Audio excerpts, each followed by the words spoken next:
अब रुख करते हैं सिल्लांवाली का। सिल्लांवाली में भी मुल्क भर की तरह गवर्नमेंट बॉयज़ डिग्री कॉलेज में जश्न बहारा स्पोर्ट्स मेला का इन्नेकाद जारी है। जश्न बहारा मेला का इफ्तिताह जनाब principal Ziaul Hasan Awan government boys degree college ने अपने दस्त मुबारक से किया।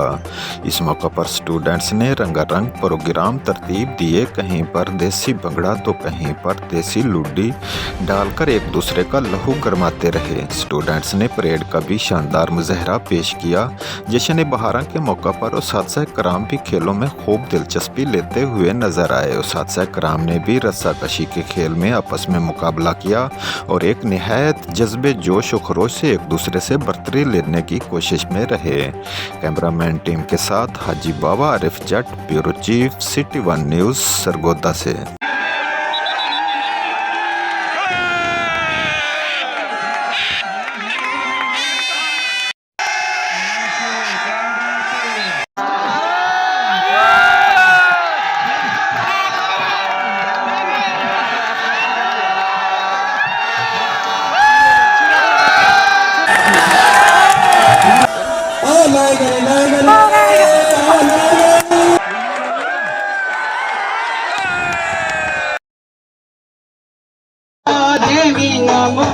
दुनिया तू बखेरा, तेरा मेरा जोड़े, दुनिया तू बखेरा, तेरा मेरा जोड़े, अल्लाह साईं मां देवे दी थोड़े, दुनिया तू बखेरा।